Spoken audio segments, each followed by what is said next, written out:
उसके लिए नमो ऐप पर एक कमल पुष्प पोर्टल है। उसमें सभी देश के ऐसे कार्यकर्ता, अनसंग हीरोज़, जिन्होंने पार्टी के लिए अपना सर्वस्व दिया, उनकी जीवनी उस पर अपलोड की गई है। तो मुझे खुशी है कि यहाँ हम लोगों ने संख्या तय की थी 1200, लेकिन आप क्रॉस कर गए 1397, 1397 आपने, और लगभग 50,000 बूथ से ऐसे कार्यकर्ताओं को छांट करके आपने 1397 कार्यकर्ताओं को अपलोड किया है।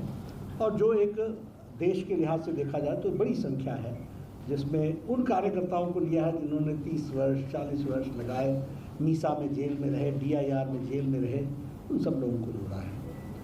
उसी तरीके से सेवा ही समर्पण, आपको मालूम होगा, हम तो यहाँ नहीं आ पाए, लेकिन डिजिटली हम लोगों ने सेवा ही संगठन का कार्य शुरू किया था। We are the only political party जिन्होंने कोरोना के दौरान लाखों कार्यकर्ताओं ने जनता के बीच में जाकर के सेवा का काम किया।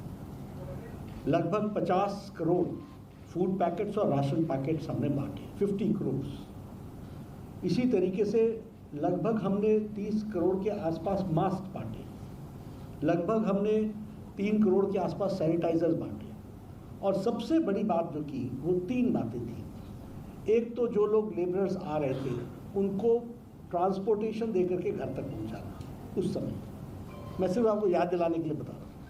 उसी तरीके से उनको चरण पादुका देना, उनको ठहराने की व्यवस्था करना, ये तो किया ही, साथ में भोजन की व्यवस्था भी की।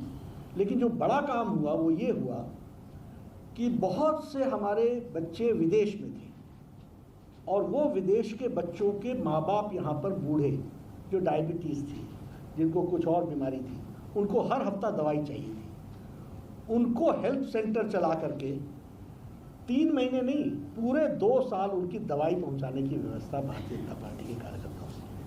तो when everybody was in isolation, when everybody was एक तरीके से ट्विटर पर ही मिलते थे नेता, तो उस समय जनता के बीच में जाने का काम पार्टी ने किया। और मुझे खुशी है कि इसमें सेवा ही समर्पण में हमने 1,60,000 वर्कर्स, यहाँ के हेल्थ वर्कर्स ट्रेन किए। ये आपको जान के खुशी होगी कि हमने हेल्थ का ट्रेनिंग कैंप चलाया, और 1,60,000 वर्कर्स, उसमें यहाँ के सिर्फ इसके अपने मध्य प्रदेश के, उनको हमने ट्रेन किया हेल्थ वर्कर्स के रूप में। अगर हम इकॉनमी की दृष्टि से देखें तो आज मध्य प्रदेश एक तरीके से उछाल लेता हुआ प्रदेश, आज इकॉनमी में one of the leading states के रूप में मध्य प्रदेश को देखा जाता है। और मैं 90 में भी मंत्री था, मैंने आज वहाँ एयरपोर्ट पर भी कहा कि मध्य प्रदेश बीमारू राज्य जाना जाता था। कांग्रेस का कंट्रीब्यूशन क्या था कि बिहार, मध्य प्रदेश, राजस्थान, उत्तर प्रदेश ये बीमारू राज्य थे। सारे देश के आंकड़े को खींच करके नीचे ले जाने का काम ये प्रदेश करते थे। अच्छे काम करेगा पंजाब, हिमाचल, हरियाणा, प्रोग्रेसिव स्टेट्स, महाराष्ट्र, ये सब अच्छे काम करते थे, और ये मध्य प्रदेश, उत्तर प्रदेश ये खींच करके सारे आंकड़ों को नीचे ले जाते थे। तो आज उस बीमारू राज्य को बीजेपी के राज्य में one of the leading states के रूप में खड़ा किया है इकोनॉमी की दृष्टि से। और हमारा ग्रॉस डोमेस्टिक प्रोडक्ट जो है वो सदा बढ़ता चला जा रहा है। आज वो 19.74% तक ग्रोथ रेट पहुंचा है, 19.74 ग्रोथ रेट है। उसी तरीके से ग्रॉस डोमेस्टिक प्रोडक्ट जो है वो 11,69,000 पहुंचा है, 69,004 करोड़ पहुंचा है। उसी तरीके से जो पहले था 9,76,281 करोड़ था, जो अब बढ़ करके 11,69,000 करोड़ तक पहुंचा है। Per capita income Madhya Pradesh की 1,24,000 per annum per capita income पहुंची है, और देश की भी बढ़ी है, 79,000 से 1,50,000 तक पहुंच गई है per capita income. Ayushman Bharat में आपने 2,87,00,000 आपने कार्ड्स बनवाए, एक बहुत बड़ी छलांग। अब ये ऐसी आपसे मैं चर्चा कर रहा हूँ क्योंकि जनरली चर्चा के लिए ज्ञानव्यापी और बाकी सभी होते हैं, इन मुद्दों पर चर्चा नहीं होती, इसलिए मैं उन पर फोकस दे रहा हूँ। चर्चा चलती है, करेंगे, आएंगे। आप हमको ये बात समझनी पड़ेगी कि अमेरिका का एजेंडा हेल्थ सिक्योरिटी है। 3 प्रेसिडेंट्स बदल गए, सबका हेल्थ सिक्योरिटी एजेंडा था। यूरोप का सारे चुनाव हेल्थ सिक्योरिटी पर लड़ते हैं। और स्वास्थ्य मंत्री के बतौर हम बताना चाहते हैं कि आप विदेश में जाओ तो हमेशा universal health coverage, universal health assurance, ये शब्द हैं ऐसे जो एक तरीके से मॉडर्न सोसाइटी के मापदंड माने जाते हैं। भारत ने 50 करोड़ की जनता, 10 करोड़ 74 लाख परिवार और गरीब लोग। कौन है वो? रेड़ी वाला, फेड़ी वाला, ठेले वाला, सब्जी बेचने वाला, rack picker, auto rickshaw driver, हमारे क्लीनर, बस का क्लीनर, बार्बर जो बाल काटता है, जाति से नहीं, बाय प्रोफेशन, ऐसे लोगों को 10 करोड़ 74 लाख परिवार, 50 करोड़ लोग, इनको 5 लाख रुपए का सालाना हेल्थ कवर देने का काम नरेंद्र मोदी जी ने किया आयुष्मान भारत के तहत। 5 लाख गंभीर बीमारियां और लगभग 1,500 बीमारियां हैं जो उसमें जोड़ी गई हैं जिनको ये बीमारी से।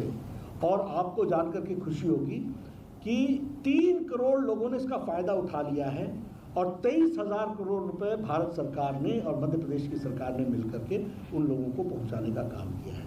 तो आयुष्मान भारत, ये यूनिवर्सल हेल्थ कवरेज, यानी 50 करोड़ का मतलब हो गया 40% ऑफ इंडियन पॉपुलेशन, और ये गरीब लोग, इनको लाने का काम उसमें किया गया है। ये हमको ध्यान में रखना चाहिए। उसी तरीके से आपके यहाँ मेडिकल कॉलेज भी, आपने 17 मेडिकल कॉलेजेस, 17 मेडिकल कॉलेजेस की आपने अप्रूवल दी है। और सबसे बड़ी बात यह है कि अब यहाँ हिंदी में भी इंजीनियरिंग और मेडिकल की पढ़ाई को इनिशिएटिव लिया है, उसका इनिशिएटिव लिया है।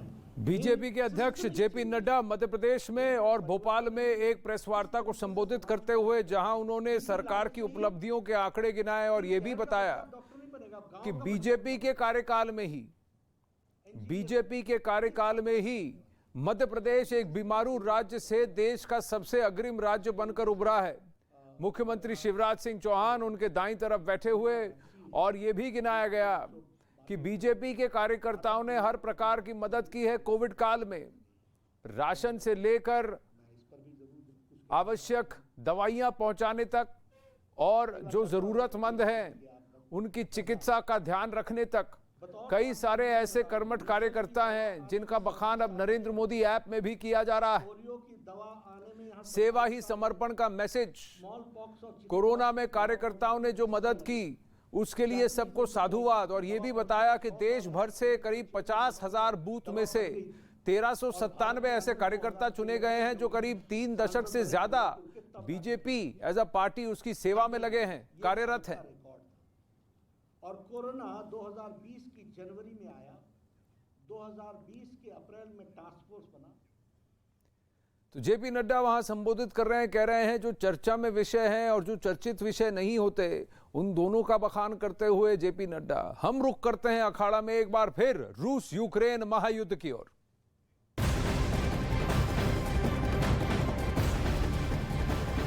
और इस वक्त की बड़ी खबर, यूक्रेन में रूस का मिसाइल हमला जारी है। ये मिसाइलें कब कहां आकर गिरती हैं किसी को नहीं पता चल रहा। अब